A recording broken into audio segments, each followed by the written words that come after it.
Okay, this next part is going to be talking about social media. So we've heard some mention of that earlier in earlier presentations, but we want to talk about you as professionals, some of you making a transition into a teaching career from another position or from college programs. And we just want to make sure that you understand that you have a presence on social media, and we want to make sure that there's nothing there that would conflict with your role and image as an educator. So I pulled this graphic from a website called In 60 Seconds. Actually, it's called Smart Insights. And it's kind of hard to read, so I put this in graph form, but it talks about what happens in 60 seconds on the web. So, and the first column is 2014, the second column is 2015, and the third column is 2016. As you expected, the number of transactions on the web has been increasing almost exponentially over the past several years. Emails sent, now 149,513 in 60 seconds. This is in the United States. YouTube hours, 500 hours uploaded per minute.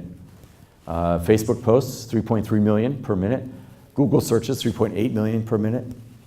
Instagram photos uploaded, 65,000, almost 66,000 per minute. Tweets, 448,800 per minute. So it's just growing like crazy, right? And we all know that, right? We all have, as Mr. Burns mentioned, we all have the whole, the whole world's community on our phones. So with that in mind, some things to think about. You should maintain a separation between your personal and professional social media presence. There is a place and a time and a role for social media in education, and you'll learn more about that in technology on Tuesday morning. But you want to make sure that your Facebook and your Twitter accounts and whatever accounts are things that are for you personally and your friends, and not used to transmit, transact, or post or friend with students and parents for that matter.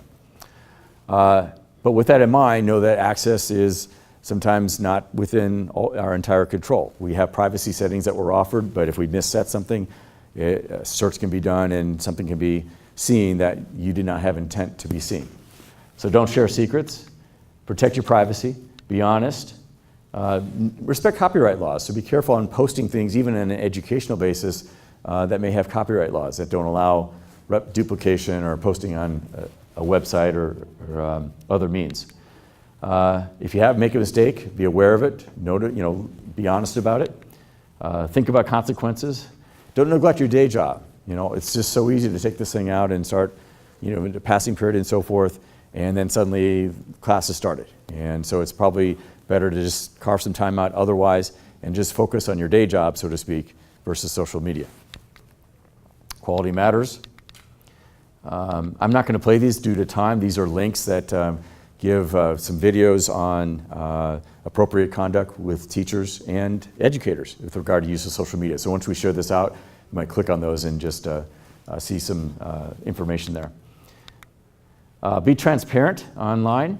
Use your real name. Disclose that you're an employee with the Salinas Union High School District, so everybody who you're communicating with or having any kind of social media interaction with know that that is your role, and you're stating that up front.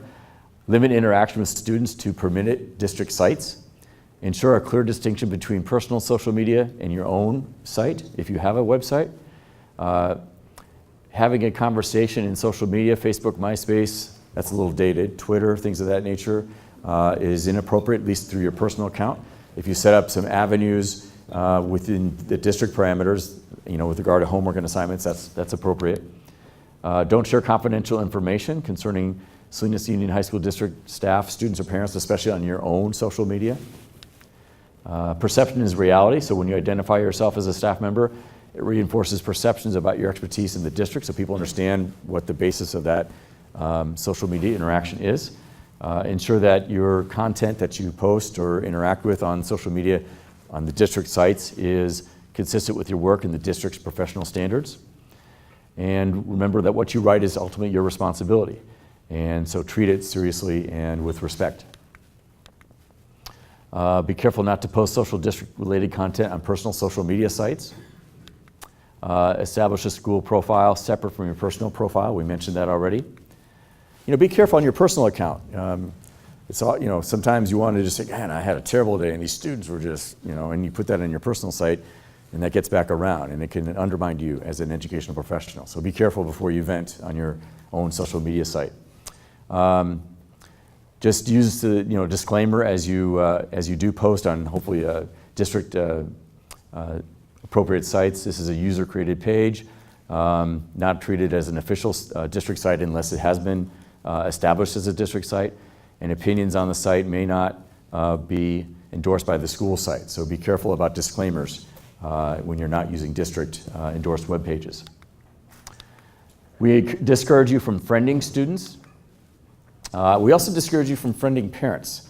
So you may, in the spirit of communication with parents, want to provide information to parents about how to access you outside of district parameters. It's perfectly okay to give a parent your professional email, right? Your first name dot last name at salinasUhsd.org. That's appropriate. Would not provide parents your cell number, would not provide parents with your personal email account, Facebook, and so forth, because it just takes it outside of that realm. And it's protecting you as well. So again, don't engage in personal social friendships with students or parents. Friending runs the risk of exposing the student to photos or information about you that you may not want them to see. If you receive a friend request from a student or parent, you can respond somewhere along the lines of, if you're a student or parent requesting to be my friend, please do not be offended or surprised if I ignore your request. I would encourage you to contact me through my classroom page or school's official Facebook page if applicable. So give them the appropriate channels to develop a social media relationship with you. Sometimes we like to take photos. It's very easy with our phones. The students doing work in a classroom. Classroom is a place where there's an expectation of privacy. So some of you are parents, and some of you who are parents have children, and so you would want your children to have that level of privacy and know that something that is occurring in a classroom is not going to be suddenly out there for everybody to see, unless there's been prior permission given, and there's a protocol for that. So just be sensitive to sharing photos. Not sharing, but posting photos of students. You should not share them outside of the school environment, and be careful not to tag students along the way. Again, it's that expectation of privacy that exists in a classroom. So we've already mentioned that.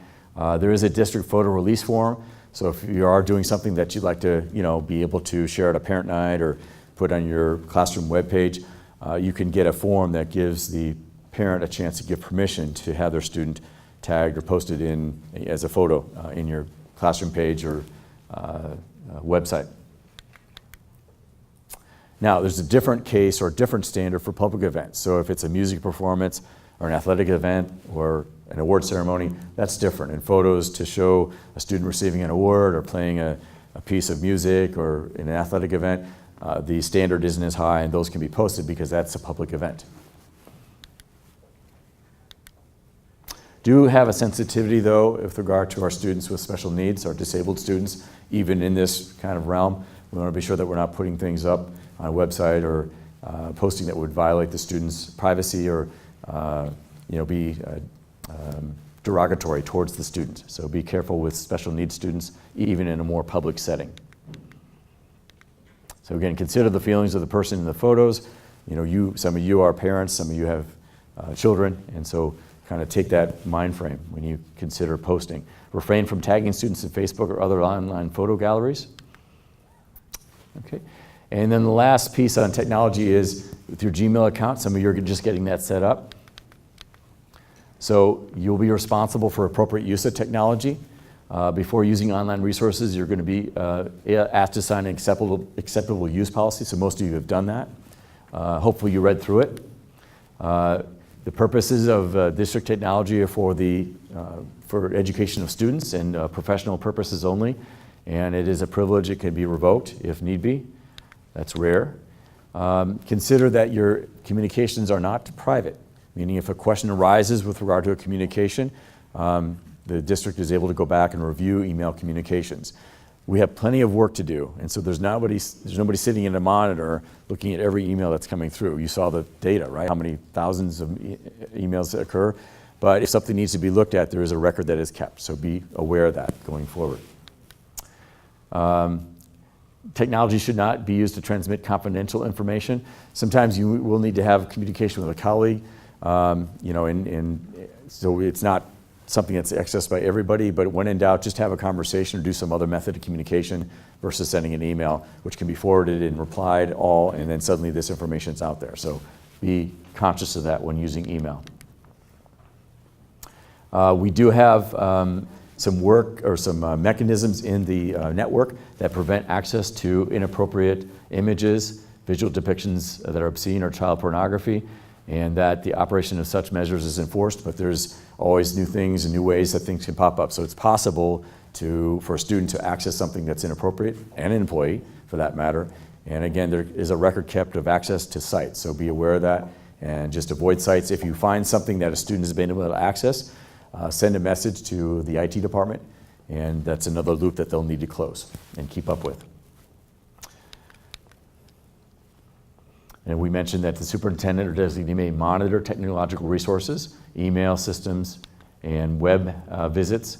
Passwords become part of the record, so you have a password that's yours and yours only. Don't share that password with anybody, but know that the passwords are available through the IT department if they need to look into any accounts. So we mentioned that you should use your Gmail account for conducting school business. We highly discourage using your personal email account, because if it's used and something has to be looked into, then that will become part of the review or investigation. So just stay to your Gmail account on professional interactions, and make sure that everything you do in your Gmail interactions are of a professional nature. Use of a personal email address with students or parents can put you at risk. So you had 9 elements on the employee acceptable use agreement. I'm not going to review all of these in detail. Just understand you're responsible for proper use, and it's safe use. Don't post anything that's inappropriate or obscene in any district technology resource. Don't promote anything that's unethical or unlawful. Really, if you have a business on the side or some other commercial purpose or involvement, your district email account should be not used to work on that. Use your own personal email to do that. Observe copyright laws. Don't read other files of other individuals. If by chance something gets left on, you get to a computer, log out, and get to your own login. We talked about copyright laws and communication. If you have any security problem, you get an email that sounds suspicious or looks suspicious with a link, notify IT. Don't open the link of an email that looks suspicious to you, because then that can infect the whole computer.